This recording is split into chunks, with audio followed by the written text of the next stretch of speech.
we're done with shading. But if we're done with shading, logically, there's only one next step. Color. Let's get started.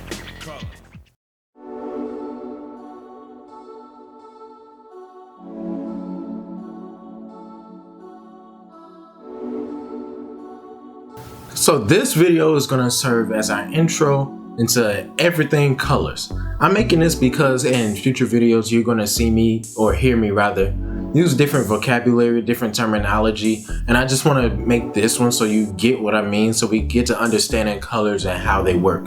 In short, this is going to be a talking video. But don't worry, I'll have an exercise for you in the next part, and this is important to know.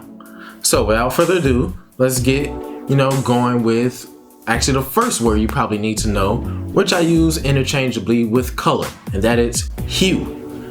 A hue is a color on the color wheel in its pure saturated form. Now, saturation means like how intense a color is. So let's say if you ever been in a predicament where you say, "Ooh, I want like a deep red, a deep green." You're probably talking about like a very saturated, intense, vibrant version of that color. It kind of is like, really draws you in, or even to the point if it's oversaturated, it like hurts your eye. A desaturated hue is when it's like pale, dreary, and gray.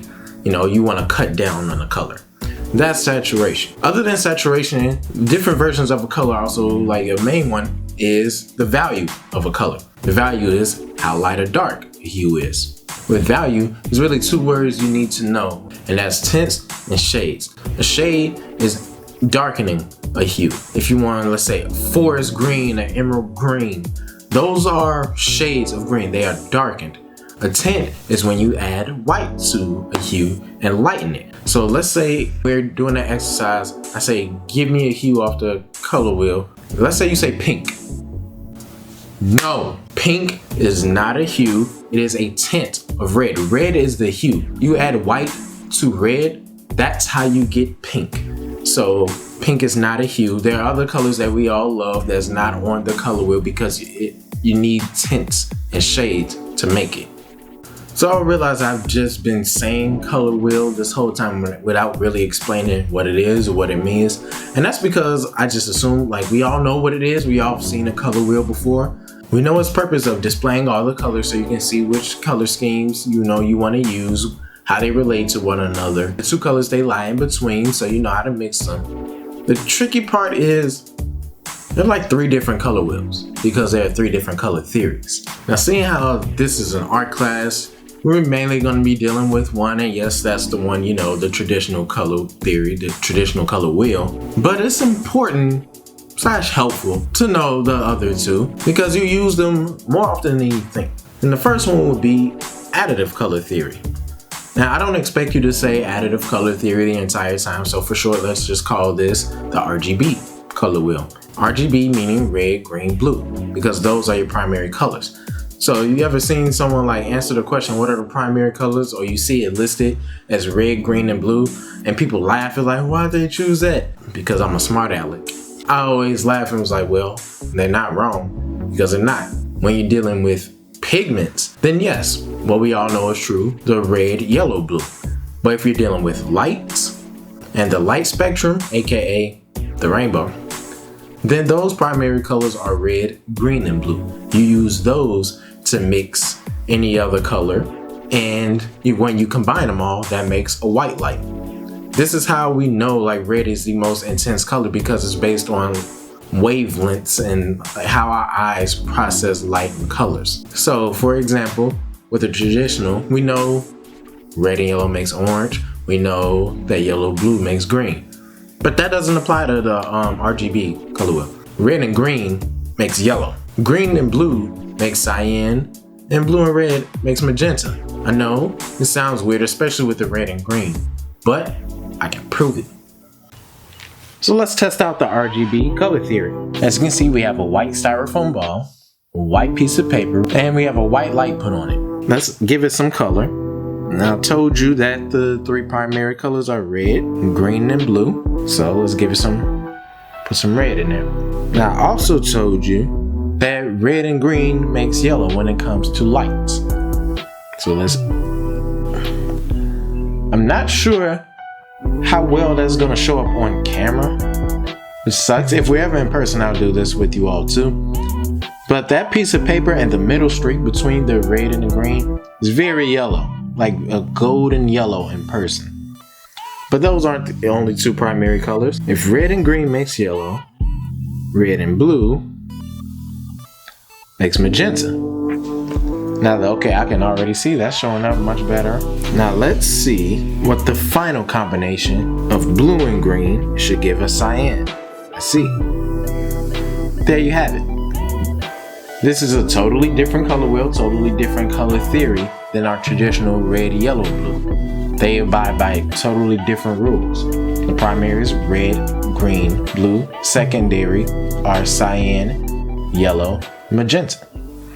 So now that you've seen me play around with my lights, just having fun. To wrap up the RGB color wheel, that's the one we probably use like second most common, more common than you think. We use that pretty often, especially if you're dealing with photography, Photoshop, any type of digital design, digital art. That's the color wheel you're probably going to see. Even if you're playing like video games like The Sims and you're customizing characters, that's more than likely that's the color wheel you're going to see pop up. The second one, that's the one I personally utilize the least, which is the inverse of the RGB, and that is the subtractive color theory, aka CMYK. C meaning cyan, M meaning magenta, Y meaning yellow, and the K meaning key or black. You don't have to understand why, just know that the K is black. And CMYK, that's used for ink. That's, as you can see, the opposite, the inverse of the RGB model, and it's closer to what we know with cyan being close to blue, magenta being close to red, and yellow being yellow. But don't confuse the two, because this is really only used with ink. So this is more tailored towards printing, printmakers. If you ever seen a printer, you've seen running out of ink and you just see those four letters CMYK there, that means cyan, magenta, yellow, and key.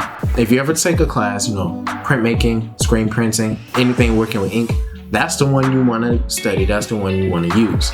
And finally, we have the traditional one, the one that we all know and love, one we were all taught when we were kids, which is the RYB model, the traditional color wheel, where our primary colors are red, yellow, and blue. Red and yellow making orange, yellow and blue making green, blue and red making purple, or really officially makes violet. I'm going to say violet. I say violet. Orange, green, and violet, those are our secondary colors. Those are mixes of primary.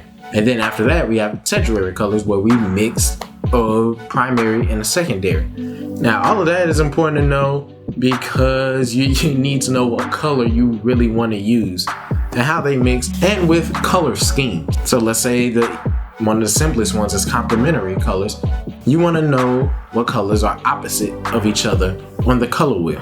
You have analogous colors, which are colors like right next to each other on the color wheel. You have monochromatic, which is different tints and shades of the same hue. But we can discuss more color theories in future videos. I don't want to make this too long. You see me just rambling on and on. I just wanted to get, that terminology out there. So when you see me in other videos, when you hear me talking, you at least understand, or you should, because you should watch this video. Don't just skip to the exercises. You have a better understanding of what I mean, how these things work, and you can utilize them in your own way and in the future. This has been part 1 of our color drawing class. In part 2, I'll have an exercise for you, and we're going to ramp it up. I'm going to try to make it a faster pace than what we did the shading. See you soon.